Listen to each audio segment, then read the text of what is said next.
ಲೋಕಸಭೆ ಚುನಾವಣೆಯಲ್ಲಿ ಕಾಂಗ್ರೆಸ್ ಪಕ್ಷದ ಅಧಿಕೃತ ಅಭ್ಯರ್ಥಿಯಾದ ಸಂಯುಕ್ತಾ ಪಾಟೀಲ ಬಾಗಲಕೋಟೆ ಜಿಲ್ಲೆಯ ಕಾಂಗ್ರೆಸ್ ನಾಯಕರನ್ನು ಭೇಟಿಯಾಗಿ ಆಶೀರ್ವಾದ ಪಡೆಯುವ ಕೆಲಸ ನಡೆಸಿದ್ದಾರೆ.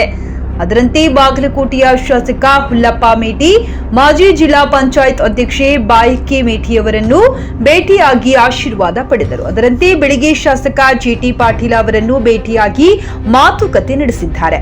ಮಾಜಿ ಸಚಿವ ಎಸ್ಆರ್ ಪಾಟೀಲ ಅವರನ್ನು ಭೇಟಿಯಾಗಿ ಬಾಗಲಕೋಟೆಯಲ್ಲಿ ಹಿರಿಯರ ಮಾರ್ಗದರ್ಶನ ಅವಶ್ಯ ಎಂದಿದ್ದಾರೆ. ಬಾಗಲಕೋಟೆಯಿಂದ ಕಾಂಗ್ರೆಸ್ ಲೋಕಸಭೆಗೆ ಇನ್ನೊಬ್ಬ ಆಕಾಂಕ್ಷಿಯಾಗಿದ್ದ ಬಾಗಲಕೋಟೆ ಜಿಲ್ಲಾ ಕಾಂಗ್ರೆಸ್ ಮಹಿಳಾ ಅಧ್ಯಕ್ಷೆ ರಕ್ಷಿತಾ ಈಟಿ ಅವರನ್ನು ಭೇಟಿ ಮಾಡಿ ಬೆಂಬಲ ನೀಡುವಂತೆ ಮನವಿ ಮಾಡಿ ಮನವೊಲಿಸುವಲ್ಲಿ ಯಶಸ್ವಿಯಾಗಿದ್ದಾರೆ. ವರದಿ Maruti Anapura, Vijaya voice news Kannada, Bagalkot.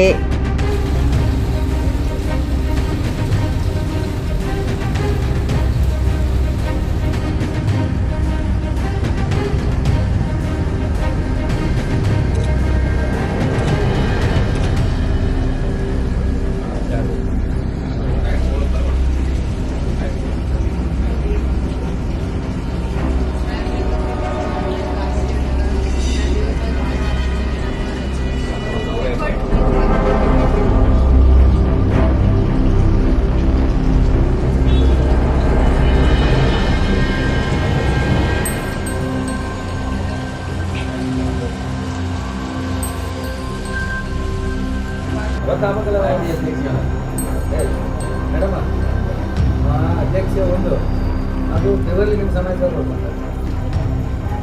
Wrapper ಅವರು ಅದು ನಿಮ್ಮ ಇಲಾಖೆ ನೋಡಿ ಅವನು ಯಾವಾಗಲೂ ಹೆಲ್ಪ್ ಮಾಡಿ.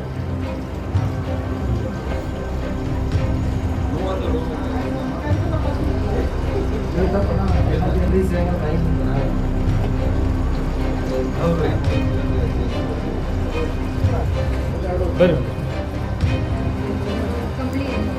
ದಮನ